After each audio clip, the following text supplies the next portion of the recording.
Is it open season for a child predator? Yeah, and who's enforcing it? Yeah, it's open season. It ain't no cut on it. Like, it's anybody.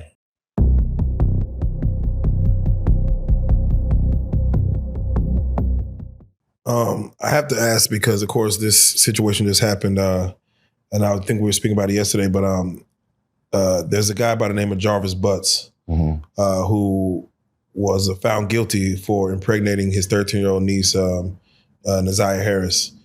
Of course, that was through text messages. They found out, the evidence was pretty clear that, he wasn't trying to get her pregnant, impregnated her, and then took her life. He just got found guilty, and his sentencing, of course, I believe they gave him life or something of that nature. And once he got processed, I believe within like 2 weeks at the max, maybe 3 weeks, he's found dead. They're saying he took his own life, but it could be anything. It'll be hard for me to believe that he took his own life. He'll have to, by him just getting there in the first 2-3 weeks. What they say, he hung himself, or what they saying? Yeah, I'm gonna have to look into it, but they're saying he was found dead, so I'm assuming either hanging. He'd have had to go through some, he would have had to get some strong ass sheets, you know what I'm saying? And I think he'd have needed a little help, depending on, I don't know what his cell arrangements look like or whatever, but it's hard to believe that he took his own life, and a person in that situation, child molester, so to speak, and I'd be willing to bet that someone got to him and took his life and did the job for him. Yeah. What is the mentality when someone is a child molester, a child predator?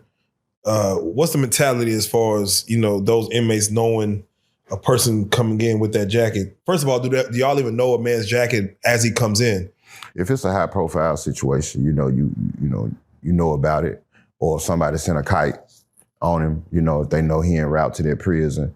Other than that, when they make it, for the most part, if they checking paperwork, everybody got 30 days to get your paperwork in, and a lot of dudes in this situation, child molesters, they'll play for those 30 days and, and until they time up, then they'll go and catch the corner pocket. But they'll enjoy those 30 days because they know that's the first and last 30. Yeah, because, they know they got to roll. They can't produce the paperwork because they know what's in the paperwork. So they'll play like the paperwork on the way, en route, or whatever the whole time. They be doing weird, odd shit, running up debts, because they know they finna check. They know they finna check in, So, they get to doing a whole lot of weird shit, in that situation. Is it open season for a child predator? And who's enforcing it? It's open season. It ain't no cut on it. It's anybody. Whoever just feeling away. Yeah, you food. You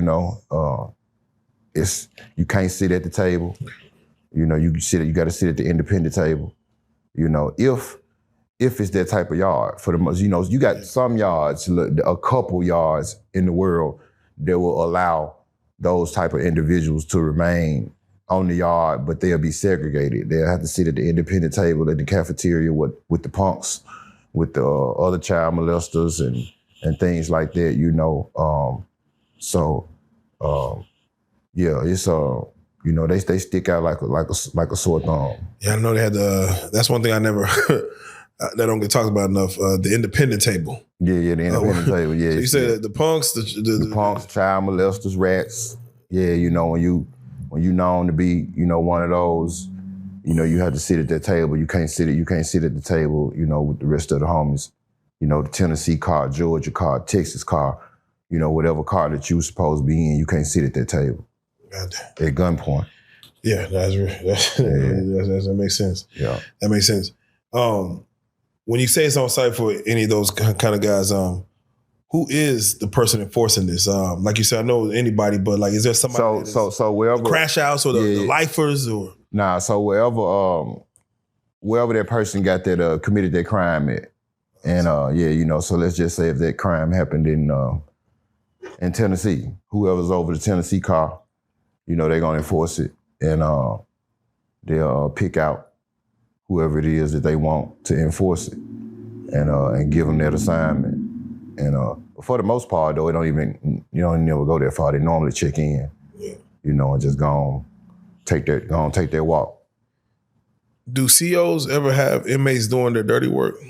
Yeah, it happens. You get inmates, they get into it with COs all the time. Sometimes they even, I done seen fights happen, and I done seen niggas, jack off on, we call it gun them down. You know what I'm saying? Gunning a female officer down, and she catch him.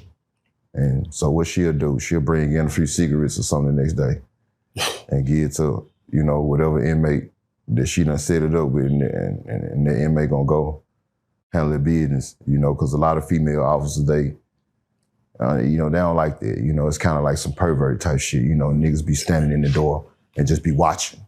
You know what I'm saying? She could be sitting down at her booth, and just monitoring the unit, and you got a nigga just watching her from a whole different angle. Dick hard as the moon, jacking off. You know what I'm saying? Yeah. And she just be sick, bro. You see all kind of weird shit in there. Yeah. Now, last time you were here, and real quick, if you don't mind, did you get any feedback on the last time you was on Prison Story? Yeah, I did. Yeah. There was a lot of people from the city. They was they subbed, and they wasn't too familiar. Of course, they familiar with Street Stars, but they wasn't too familiar with Prison Stories. So a lot of people was excited. They said it was a different field. Versus you got a lot of podcasts that's out doing hip hop, and covering out all the shit that's going on in their lane or whatever. But you got a lane of your own. So they was kind of course, I shared it when you dropped it, and so it was a lot of excitement out of Memphis. Yeah, and you did I forgot, who'd you sit down with? Was it I sat down with OG Percy. OG Percy, yeah, you and OG Percy. OG Percy, show no mercy. That was a good little situation. Yeah, for sure. I appreciate that. Yeah, me and Percy, we kind of collab good on that one. On that episode, you had spoke to, you stated that you spoke to a Straight Drop since his sentence.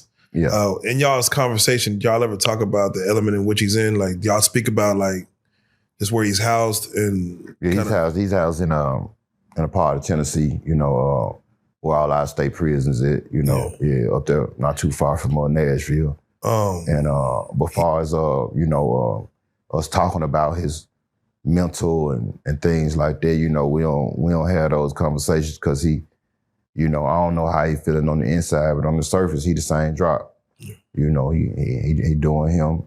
He jailing. He in jail mode. Yeah. And he's still fighting at the same time.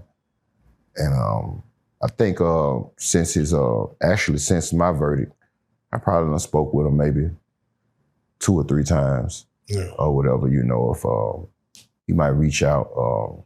I think I actually reached out to him when they started the rumor about him getting stabbed in jail. I remember, not too long ago, and I hit him. I said, "Bro, you all right?" Yeah. He hit me. He said, "Why you say that?" I said, "Man, shit, they got a little video going around saying you supposed to got stabbed or jumped in jail."